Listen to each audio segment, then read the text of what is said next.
धर्मराज युधिष्ठिर बोले कि भगवान अब आप मुझे श्रावण माह के शुक्ल पक्ष के एकादशी की कथा सुनाइयो। इस एकादशी का नाम तथा इसकी विधि क्या है सो सब कहियो। श्री मधुसूदन बोले कि हे राजन, अब आप शांति पूर्वक श्रावण माह के शुक्ल पक्ष की एकादशी की कथा सुनिए। इस कथा के श्रवण मात्र से ही वाजपेयी का फल मिलता है। द्वापर युग में प्राम में महेशमती नाम की नगरी में महेशजीत नाम का एक राजा पुत्रहीन था। वह सदैव चिंता ग्रस्त रहता था। सुन रही से सब ने? हाँ, तो चुप रहियो, सुनेगी तो हम आराम कर, बहुत लोग तो नहीं सुनेगी। राजा पुत्रहीन था, वह सदैव चिंता ग्रस्त रहता था। उसे वह राज्य दुखदायी प्रतीत होता था, क्योंकि पुत्र बिना इस लोक और परलोक में दोनों में सुख नहीं है। राजा ने पुत्र की प्राप्ति के बहुत यत्न किए, परंतु वह निसफल गए। जब वह राजा वृद्ध होने लगा तो उसकी चिंता भी बढ़ने लगी। एक दिन उस राजा ने प्रजा को संबोधन करके कहा कि न तो मैंने अपने जीवन में पाप ही किया और न अन्याय पूर्वक प्रजा से धन एकत्र किया, न मैंने कभी देवता और ब्राह्मणों का धन छीना और न किसी के धरोहर ली। मैंने प्रजा को सदैव पुत्र की तरह पाला।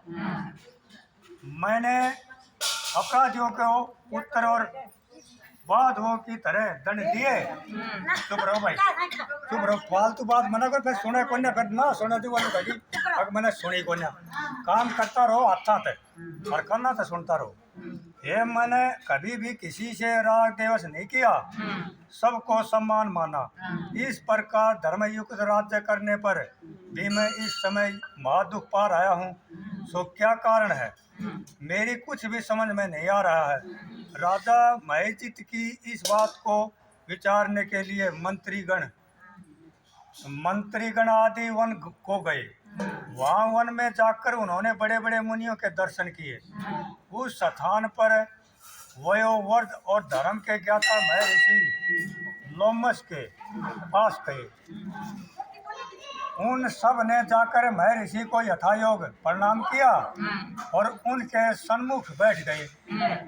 उनसे विनय करने लगे कि हे देव, हमारे ओ भाग्य हैं कि हमें आपके दर्शन हुए हैं। इस पर लोमस ऋषि बोले कि ब्राह्मणों, आप लोगों की विनय तथा आप से सद्वय विहार से मैं अत्यंत प्रसन्न हूँ। अब आप मुझे अपने आने का कारण बतलाइए। मैं आपके कार्य को अपनी शक्ति के अनुसार अवश्य ही पूरा करूँगा, क्योंकि हमारा शरीर ही परोपकार के लिए हुआ है, इसमें किंचित मात्र भी संदेह नहीं है। लोमस ऋषि के ऐसे वचन सुनकर सब बोले कि हे महर्षि, आप हमारी समस्त बातों को जानने को ब्रह्मा से भी अधिक हैं। महेशमती नाम की पुरी में एक महाजीत नाम का एक धर्मात्मा राजा है। वह प्रजा का पुत्र की तरह धर्मानुसार पालन करता है, परंतु फिर भी पुत्रहीन है। इसे वह अत्यंत दुखी रहता है। हम लोग उस राजा की प्रजा हैं, क्योंकि प्रजा का यह कर्तव्य है कि राजा के सुख में सुख माने और उसके दुख में दुख माने। हमको उसके पुत्रहीन होने का अभी तक कारण प्रतीत नहीं हुआ है। अब जब से आपके दर्शन करे हैं, हमको पूर्ण रूप से विश्वास है कि हमारा कष्ट अब अवश्य ही दूर हो जाएगा। अंत अब आप हमको राजा के पुत्र होने का कोई उपाय बतलाइए। इस पर लोमस ऋषि ने एक क्षण के लिए नेत्र बंद किए और राजा के पूरे जन्मों का विचार करने लगे।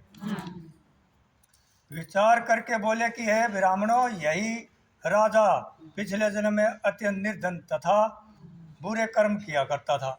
एक गांव से दूसरे गांव को घूमा करता था। एक दिन जेठ माह के शुक्ल पक्ष की द्वादशी के दिन, जो कि 2 दिन से भूख था, दोपहर के समय एक जलाशय पर पानी पीने गया।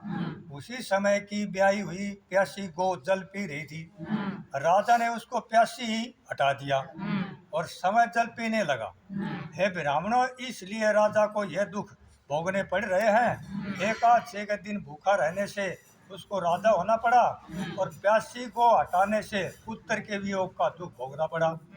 इस पर सब लोग बोले कि हे महर्षि, शास्त्र में ऐसा लिखा है कि पुण्य से पाप नष्ट हो जाते हैं।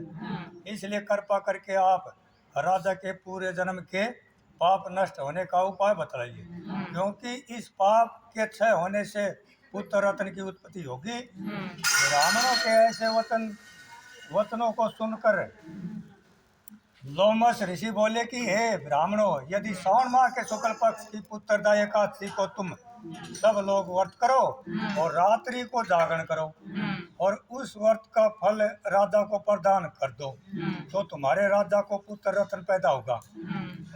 मंत्रियों सहित समस्त प्रजा महर्षि लोमस ऋषि के वाक्य को सुनकर प्रसन्नता पूर्वक अपने नगर को वापिस आई। उन सब लोगों ने श्रावण मास के शुक्ल पक्ष की पुत्रदा एकादशी को लोमस ऋषि की आज्ञा अनुसार विधि पूर्वक व्रत किया और द्वादशी को उसका फल राजा को दिया। उस पुण्य के प्रभाव से रानी ने गर्भ धारण किया और 9 महीने पश्चात उसके एक अत्यंत तेजस्वी पुत्र रत्न उत्पन्न हुआ। हे राजन, इसलिए इस एकादशी का नाम पुत्रदा पड़ा। जो मनुष्य पुत्र रत्न को प्राप्त करना चाहते हैं उन्हें इस एकादशी का विधि पूर्वक व्रत करना चाहिए। इस व्रत के प्रभाव से इस लोक में सुख और परलोक में सर्वलोक मिलता। बोलो व्यास माता की